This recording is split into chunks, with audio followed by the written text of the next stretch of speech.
This is Trend Following Radio, where great thinking comes alive. Nobel Prize winners, legendary traders, best-selling authors, and the pros that know what drive us irrational human beings. I am your host, MICHAEL COVEL. Not filtered, raw, honest. That's my passion.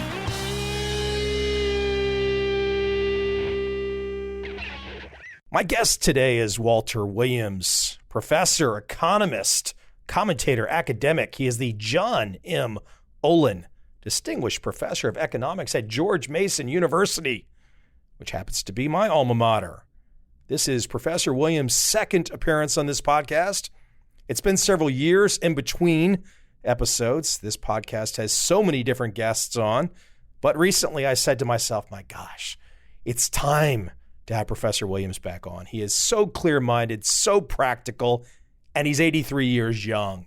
He only gave me a brief window today, but I will take that brief time any day of the week. I hope you enjoy this conversation with Professor Walter Williams.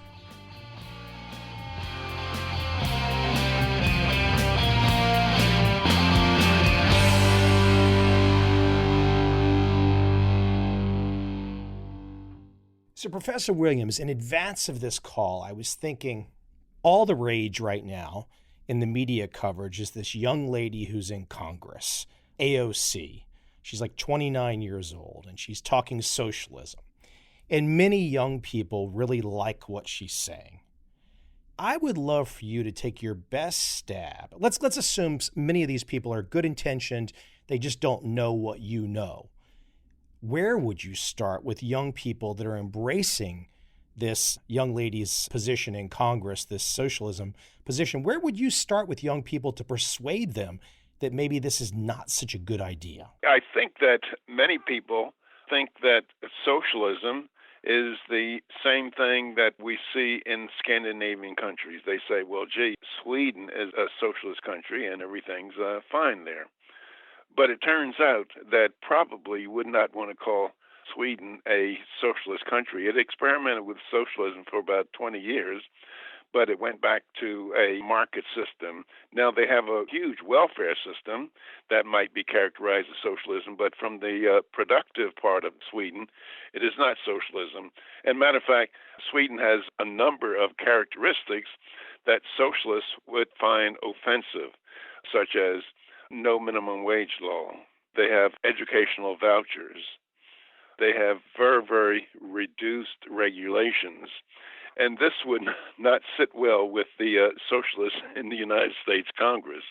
And then I'd also point out that if you went around the world and you wanted to identify the most evil in the world history, it would be attached to socialism, such as the Soviet Union was a socialist country. As a matter of fact, it's part of their name. The Nazis were the National Socialist Workers' Party. The Chinese under Mao Zedong were socialists. And if you look at the death toll of just those three socialist countries, you'd have to be talking about the murder of well over 100 million of their own citizens. And one thing that a lot of people don't realize is that what the Soviet Union did to people and what the Chinese did to people makes Hitler look like a piker in terms of the loss of life. He's accused of murdering 16 million people, but Stalin is 35 million and Mao Zedong any number around 50 million. Socialism doesn't have a very good track record. And if we even look at closer to home, such as Venezuela or Cuba, it does not have a very good track record there either. How would you phrase, though, to these young people that are embracing her? And I want to think that she doesn't have the intentions of some of the awful nation states that you just mentioned, but what is the desire for her message? Like, what do people think they're going to get with her message? I think that they think that they're going to get free goods. They're going to have the right to live at the expense of other people. And that is one great moral failure of our country in general. That is, the average person believes that it is okay for the United States Congress to forcibly use one American to serve the purposes of another American. Whether you're talking about farm subsidy programs, business bailouts, welfare, and roughly 3/4 of what Congress spends money on can be described as Congress forcibly taking the earnings of one American and giving them to another to whom it does not belong. I think that the young people who support socialism, they just want more of that. They want their tuitions completely paid for. They want their medical care completely paid for. And you hear people talk about free this or free that. There's nothing in this world is free. It might have a zero price, but it's going to cost somebody something. I tend to think that most Americans, well, this is, as I start to say that, but I think people are generally intelligent, but I just wonder sometimes with these desires to take from others, people are not being responsible to think about the natural consequences of doing that behavior over a long enough period of time. Eventually, what's left? It's totalitarianism. That is what socialism tries to do. It tries to change human nature. Human nature is such that we all want more for ourselves.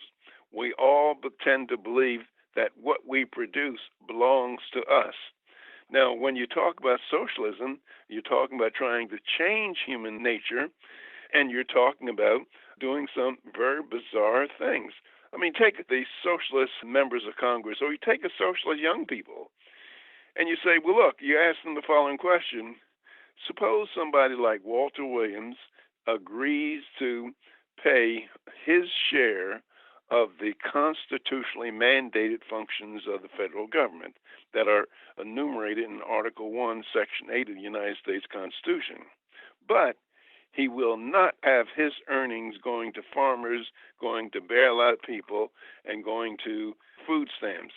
And so he just does not pay that amount of money to the IRS. Well, then what would happen? What would the average person say? Well, if he does that, well, the IRS should fine him for not paying all of his taxes. Well, I suppose you say, well, Walter Williams is not going to pay the fine because it's just plain not right. And then they'll say, okay, well, you should take his house.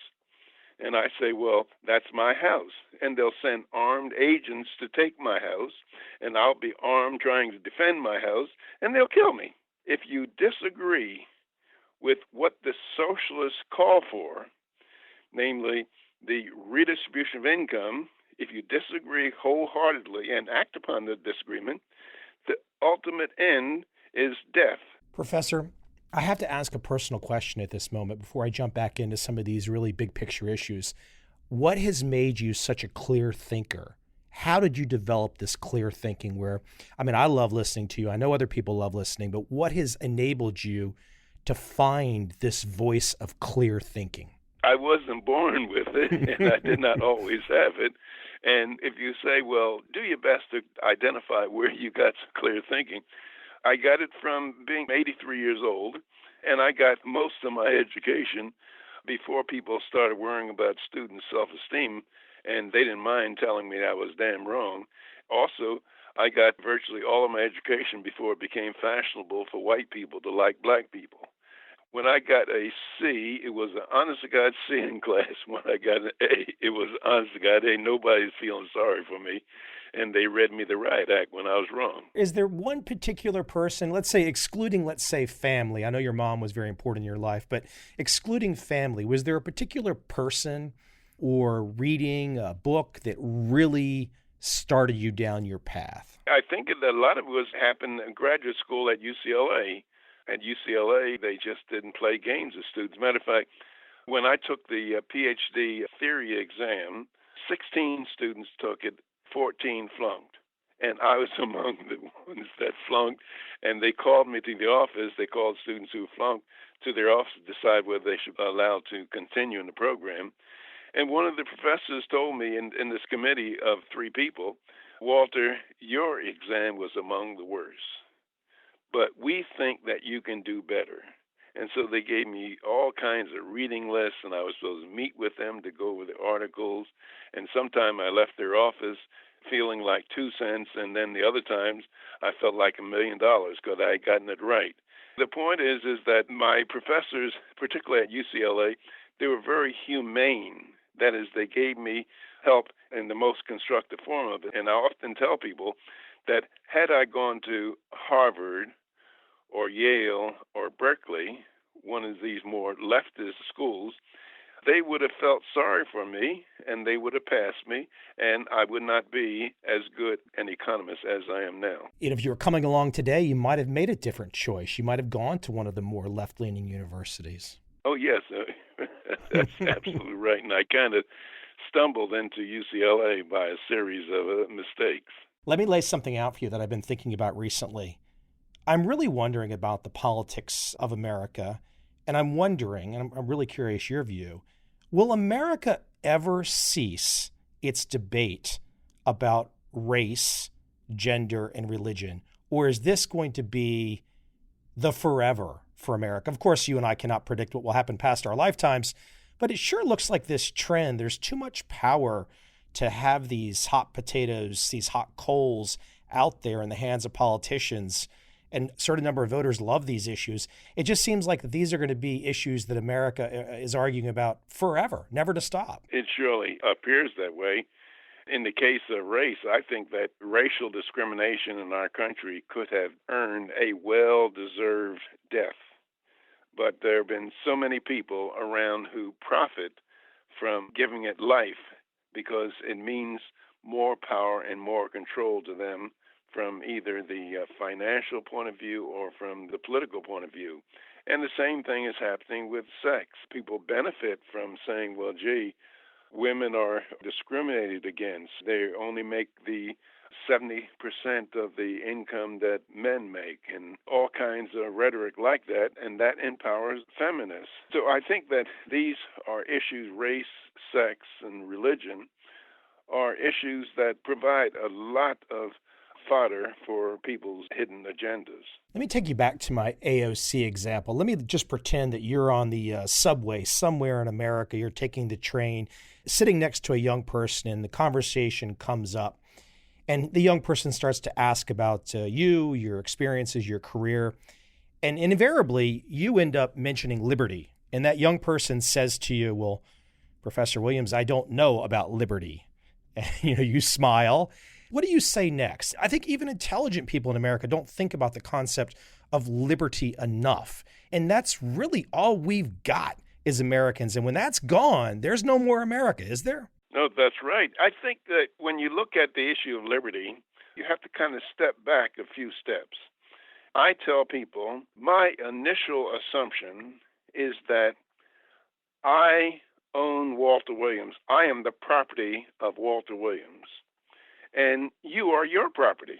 Now, once you establish the idea of self-ownership, then certain acts are moral and certain acts are immoral. That is, the reason why rape is immoral is because it violates private property. Murder violates private property.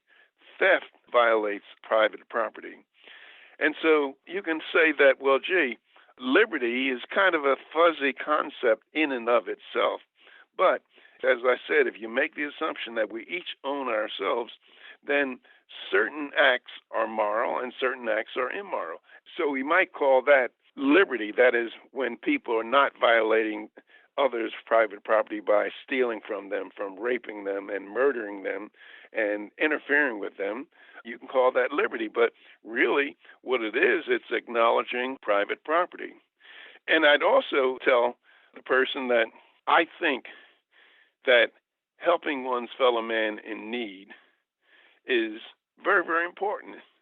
And I think that helping one's fellow man in need by reaching into one's own pockets to do so is praiseworthy and laudable. Helping one's fellow man in need by reaching into somebody else's pockets to do so is worthy of condemnation. And I would remind the Christians among us that when God gave Moses the commandment, thou shalt not steal, he did not mean thou shalt not steal unless you got a majority vote in the United States Congress. That's the trick right there, huh? That's right. That's what people don't want to accept. Let me shift you to an issue that has really bothered me in the last couple of years. You know, the town square in America has shifted. It's really not the town square anymore. The town square in America is now all of these social media platforms. And these social media platforms are private operations. And that's great. I mean, I salute the people that invented these concerns. I'm curious your opinion, though, because it sure looks like to me that many of these social media concerns have monopoly power, and that's not necessarily a bad thing. But I am seeing today a certain amount of censorship, so to speak, private censorship. And I would have to say that myself, as an individual who's been online and had a voice, I don't feel comfortable saying everything I might want to say in this day and age. It seems like we are being restricted, even if it's not a government restriction. How do you feel about the issue of free speech today and some of the trends that are underway? I think that there's increasing contempt among the American people for the principles of free speech. I think that people do not realize that the true test of one's commitment to free speech does not come when you allow people to be free to say those things with which you agree. The true test of one's commitment to free speech comes when you permit people to say those things that you find utterly offensive. And it's the same principle with respect to freedom of association. The true test of one's commitment to freedom of association does not come when we permit people to be free to associate in ways that we find acceptable. It comes when we allow people to associate in ways that we find offensive, such as, for example, if a club did not want to grant me membership because I'm a Black American, well, I find that offensive, but I think that that person has the right to do so. And so far as social media restricting free speech or censoring things, well, if it's privately owned, well, that's their right to do what they want to do.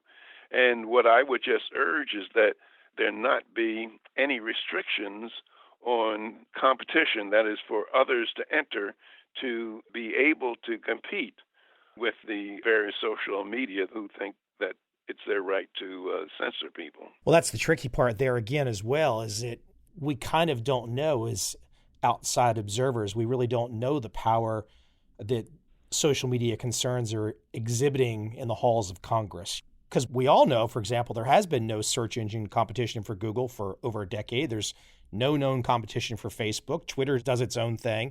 It doesn't seem like competition is lining up. So long as it's private, it's not subsidized by government, and potential competitors are not restricted for entry, then I say, well, we just live with it. It's up to the individuals to create the competition and not just complain about, I don't have my free speech on Facebook or something like that. That is right. There are many things that I find offensive that I live with. I mean, I don't like the way certain people dress or their language or the fact that they like beer, but I'm not going to restrict them from doing things that I find offensive. You've mentioned being a Black man in America, and I've seen the phrase associated with you, one-party people in a two-party system.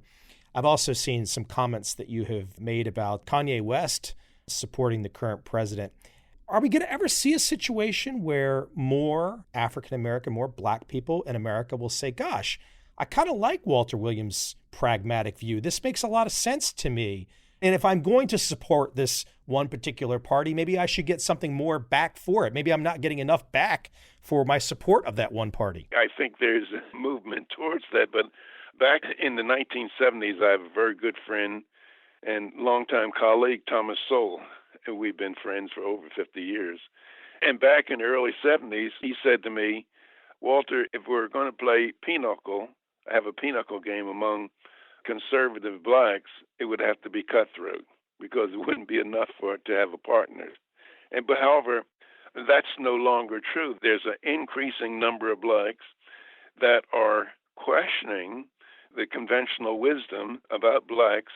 And there are increasing numbers, like such as Kanye West and many others, they're questioning the ideas that have become monopolized in terms of black thinking. That is, they're questioning what the NAACP says, what these various congressmen say, and what these civil rights leaders say.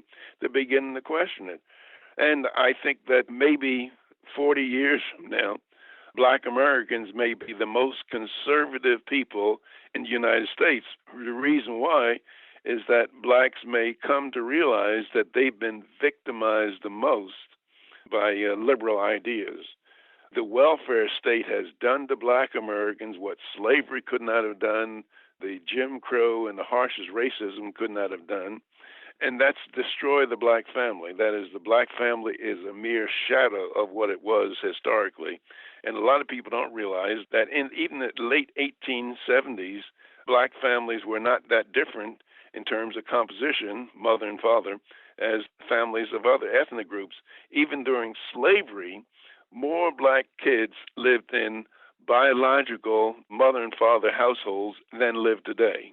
And so I think that black people realize that they've been sold a bill of goods by liberals in our country. I want to quote one of your heroes going back in time, Thomas Paine.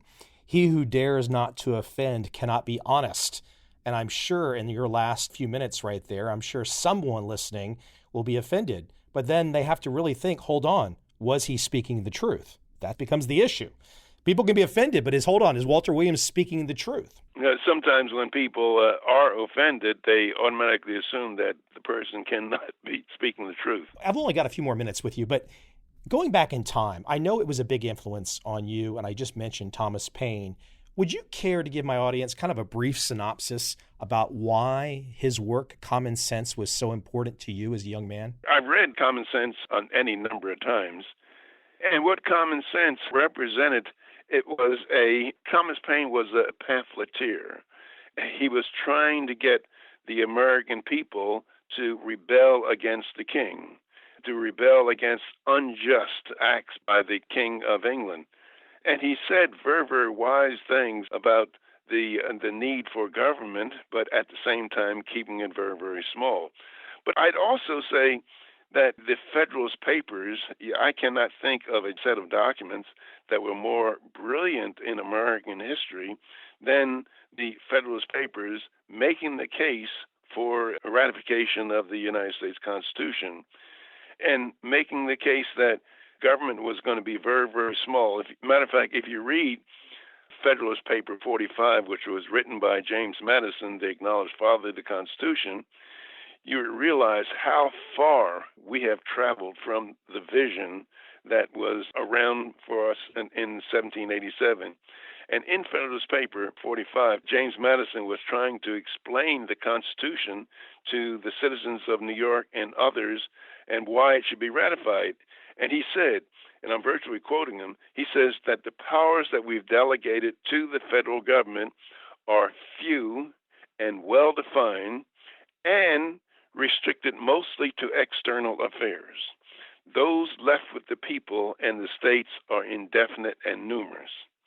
Now, if you turn that upside down, you would have what we have today, that the powers of the federal government are indefinite and numerous, and those of the people in the states are restricted. And you would see at the same time the gross betrayal that Americans have made to the founding fathers of our country. As I listen to you, and it's always so nice to hear such a clear view, very pragmatic, but it's also an alarming time because it sure looks like the trends that are underway in our country they don't look like good trends. I want to keep my fingers crossed and hope for the best, but it sure looks like that sometime well off in the future, maybe after we both leave the planet, that things might unravel. If they did, it would be natural for them to unravel. That is, if you look at mankind's history, most of mankind's history, he has been subject to arbitrary abuse and control by others. I'm sure that a historian writing 200 years from now, he'll say, well, yes, mankind had this history of arbitrary abuse and controls by others, but there was this one tiny historical curiosity where people had a relatively large amounts of personal liberty, and it was mostly in Western Europe and in the United States. But it all went back to the normal state of affairs, arbitrary abuse and control by others. And I think that if you ask the question, and we recognize that our nation is not a totalitarian nation yet, but if you ask the question, which way are we headed, tiny steps at a time? Are we headed towards more personal liberty, or are we headed towards more government control over our lives? It would have to be unambiguously the latter, more government control over our lives.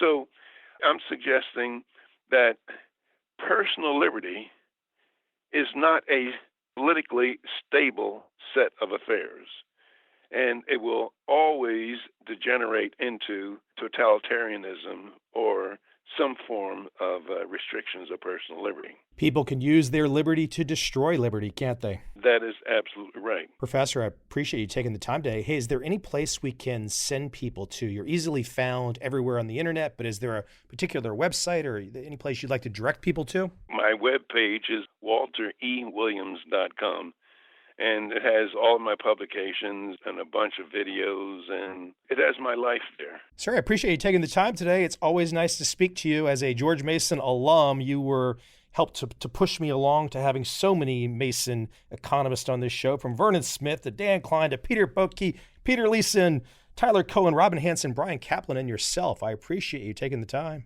They're great colleagues. Yeah, great stuff. I thank you, sir. Okay, bye.